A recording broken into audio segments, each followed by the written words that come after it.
Assalamualaikum warahmatullahi wabarakatuh. Yang terhormat Bapak Muhammad Kawan Karima selaku dosen pengampu materi kuliah kewarganegaraan. Di sini kami ingin menyampaikan hasil diskusi kami dengan judul materi berjudul Konstitusi Negara. Perkenalkan, kami dari kelompok 5 yang beranggotakan Atika Pratiwi, Nanda Fadila Darus, Supanggi Tiara Aulia, dan Rizky Gunadi Aulia. Adapun subpemateri yang akan dibacakan oleh para pemateri yaitu pengertian konstitusi, kedudukan konstitusi, tujuan dan fungsi konstitusi, Undang-Undang 1945 sebagai konstitusi, perubahan konstitusi, dan terakhir Piagam Madinah. A. Pengertian konstitusi. Istilah konstitusi berasal dari bahasa Inggris yaitu kata constitution yang berarti membentuk, menyusun pernyataan. Sedangkan dalam bahasa Prancis berasal dari kata constituere yang artinya membentuk. Dalam bahasa Latin merupakan gabungan dari dua kata yaitu cum yang artinya bersama-sama dengan dan statuere yang berarti berdiri, membuat sesuatu berdiri atau menetapkan. Jadi, konstitusi berarti menetapkan sesuatu secara bersama-sama. Bagian B, kedudukan konstitusi. Konstitusi pada hakikatnya berlaku sebagai hukum tertinggi karena merupakan wujud perjanjian sosial tertinggi seluruh rakyat yang berdaulat dalam suatu negara. Dalam konstitusi terdapat berbagai dokumen hukum, politik, dan ekonomi yang berfungsi sebagai mercusuar yang memberikan pedoman, arah, dan petunjuk bagi suatu negara untuk menata dirinya. Konstitusi juga berisi tentang aturan main antar berbagai pusat kekuasaan sehingga terdapat kepastian bagi terselenggaranya pemerintahan yang efektif dan demokratis. Pada hakikatnya, konstitusi berisi 3 hal pokok. Yang pertama, adanya jaminan terhadap hak-hak asasi manusia dan warga negaranya. Yang kedua, ditetapkan susunan ketatanegaraan suatu negara yang bersifat fundamental. Dan yang ketiga, adanya pembagian dan pembatasan tugas ketatanegaraan yang juga bersifat fundamental. Struycken dalam bukunya Het Strategie van het Koninkrijk der Nederland menyatakan bahwa Undang-Undang Dasar sebagai konstitusi tertulis merupakan sebuah dokumen formal yang berisi 1. Hasil perjuangan politik bangsa di waktu yang lampau. 2. Tingkat-tingkat tertinggi perkembangan ketatanegaraan bangsa. 3. Pandangan tokoh-tokoh bangsa yang hendak diwujudkan, baik untuk waktu sekarang maupun untuk waktu yang akan datang. Dan keempat, suatu keinginan dengan suatu perkembangan kehidupan ketatanegaraan bangsa yang hendak dipimpin. C. Tujuan dan fungsi konstitusi. Konstitusi memiliki tujuan yaitu A. Memberi pembatasan sekaligus pengawasan terhadap kekuasaan politik. B. Melepaskan kontrol kekuasaan dari penguasa sendiri.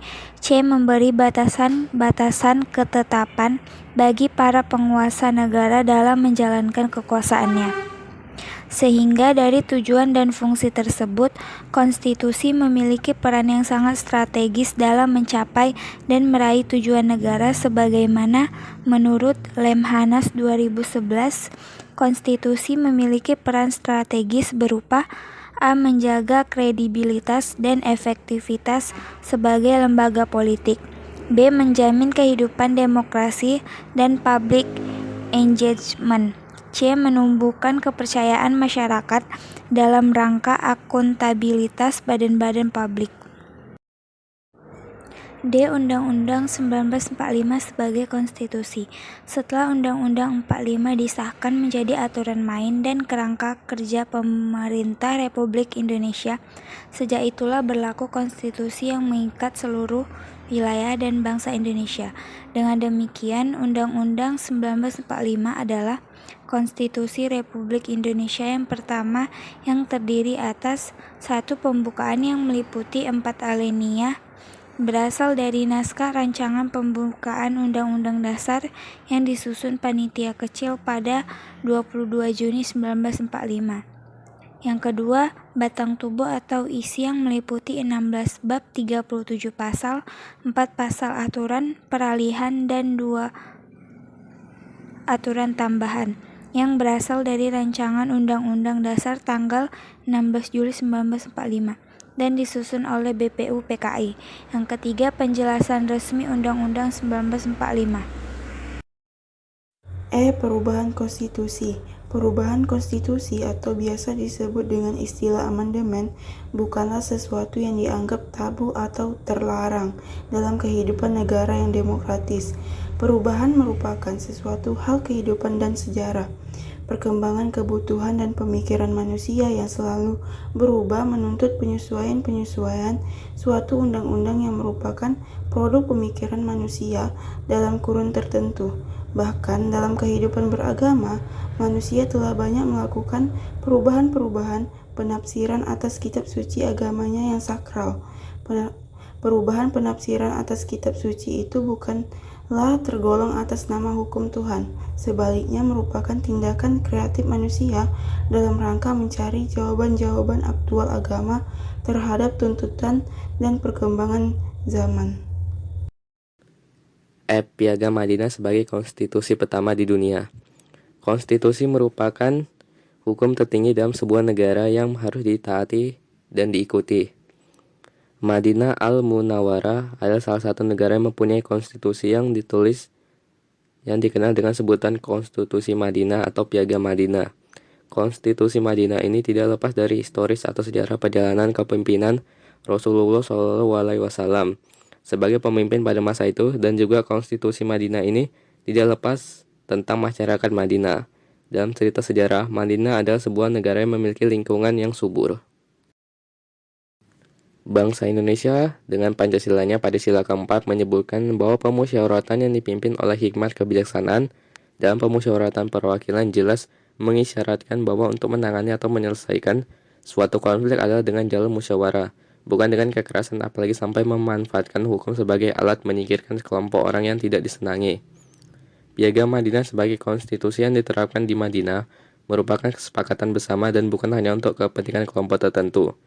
Begitu pula Konstitusi Republik Indonesia yang merupakan konsensus bersama yang dituju untuk kepentingan bersama, bukan dimanfaatkan oleh pengusaha atau kelompok tertentu saja. Demikian penyampaian materi hasil diskusi kami. Apabila ada kesalahan dan kekurangan, kami memohon maaf. Terima kasih atas waktu dan kesempatannya. Semoga apa yang kami sampaikan dapat bermanfaat bagi semua yang mendengarkan. Assalamualaikum warahmatullahi wabarakatuh.